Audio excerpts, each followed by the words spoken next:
Pernahkah kita merasa begitu yakin dengan suatu informasi, hanya untuk kemudian menemukan bahwa itu tidak benar? Di era digital yang serba cepat ini, kita dibanjiri oleh berita dan konten setiap detiknya. Tapi, seberapa sering kita berhenti sejenak dan bertanya, apakah yang kita baca ini benar-benar fakta? Selamat datang di perjalanan kita untuk membongkar salah satu jebakan pikiran paling umum, bias konfirmasi. Mari kita mulai dengan sebuah konsep psikologis yang kuat.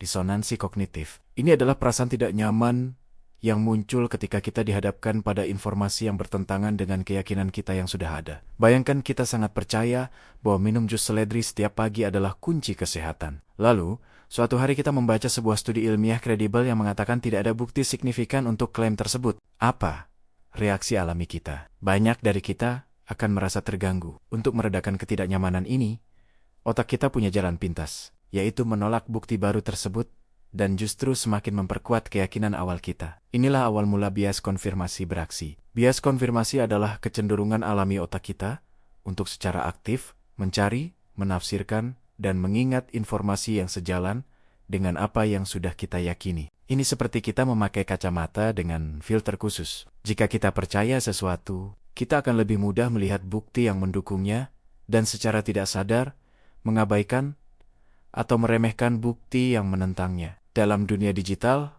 fenomena ini diperkuat oleh algoritma media sosial yang dirancang untuk menyajikan konten yang kita sukai, menciptakan apa yang disebut gelembung filter atau ruang gema. Kita terus-menerus disuguhi informasi yang mengonfirmasi pandangan kita, membuat kita semakin yakin bahwa perspektif kita adalah satu-satunya yang benar. Misalnya, jika kita memiliki pandangan politik tertentu, mesin pencari dan lini masa media sosial kita kemungkinan besar akan dipenuhi oleh berita dan opini yang mendukung pandangan tersebut. Kita akan cenderung mengklik artikel yang judulnya sesuai dengan keyakinan kita dan mengabaikan yang lain. Ini adalah proses pencarian selektif, di mana kita secara aktif mencari pembenaran, bukan kebenaran. Masalahnya, ini membuat kita semakin terpolarisasi dan rentan terhadap misinformasi yang dirancang khusus untuk memvalidasi bias kita. Lebih jauh lagi, ada yang namanya bias memori. Otak kita tidak merekam kenangan seperti kamera video. Sebaliknya,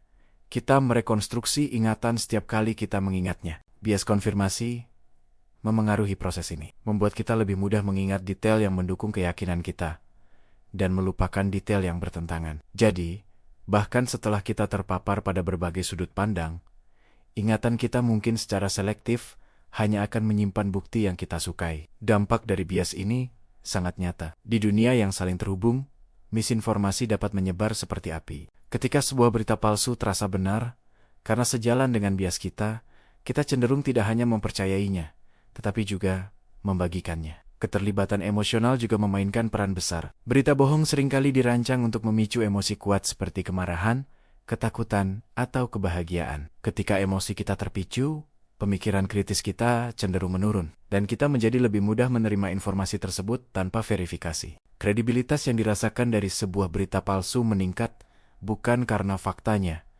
tetapi karena resonansi emosional dan kesesuaiannya dengan keyakinan kita. Jadi, bagaimana kita bisa keluar dari labirin misinformasi ini? Bagaimana kita bisa melawan jebakan pikiran kita sendiri? Kuncinya bukan untuk menghilangkan bias sepenuhnya, karena itu adalah bagian dari cara kerja otak manusia. Tujuannya adalah untuk menyadarinya dan secara aktif melawannya. Langkah pertama dan paling penting adalah dengan mempraktikkan skeptisisme yang sehat. Ini bukan berarti kita harus menjadi sinis terhadap segalanya, tetapi kita harus mengembangkan kebiasaan untuk selalu bertanya saat menemukan informasi baru, terutama yang terasa sangat memuaskan atau sangat menjengkelkan.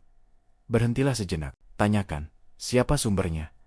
Apa bukti yang disajikan? Apakah ada agenda tersembunyi? Langkah kedua adalah secara sadar mencari keragaman perspektif. Ini mungkin terasa tidak nyaman pada awalnya, seperti melatih otot yang sudah lama tidak digunakan. Cobalah untuk mengikuti sumber berita atau tokoh yang memiliki pandangan berbeda dari kita. Tujuannya bukan untuk mengubah pikiran kita secara instan, tetapi untuk memahami bagaimana orang lain berpikir dan melihat dunia. Dengan terpapar pada argumen yang berlawanan, kita melatih otak kita untuk tidak langsung menolak informasi yang bertentangan. Ini membantu melemahkan cengkeraman disonansi kognitif. Selanjutnya, mari kita jadikan pengecekan fakta sebagai refleks, bukan tugas. Sebelum membagikan informasi yang mengejutkan, luangkan waktu beberapa menit untuk memverifikasinya melalui situs pengecek fakta yang terpercaya atau dengan mencarinya di berbagai sumber berita kredibel. Anggap ini sebagai bagian dari etiket digital kita,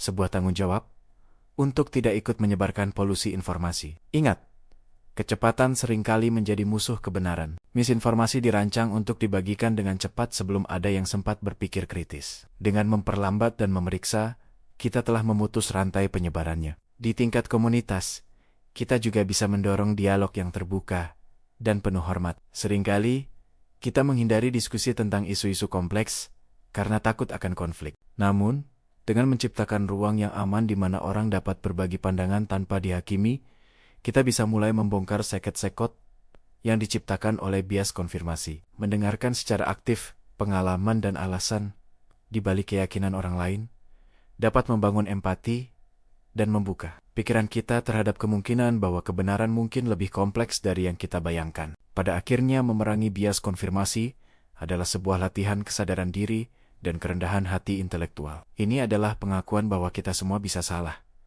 dan bahwa proses belajar tidak pernah berhenti. Dengan memahami cara kerja pikiran kita, bagaimana disonansi kognitif, pencarian selektif, dan bias memori membentuk persepsi kita dapat mengambil langkah-langkah konkret untuk menjadi konsumen informasi yang lebih cerdas dan warga digital yang lebih bertanggung jawab. Mari kita bersama-sama berkomitmen untuk mencari kebenaran, bukan hanya pembenaran. Terima kasih telah menemani perjalanan kita hari ini. Jika diskusi ini bermanfaat, jangan lupa untuk suka, bagikan, dan berlangganan agar kita bisa terus belajar dan bertumbuh bersama. Sampai jumpa di video berikutnya.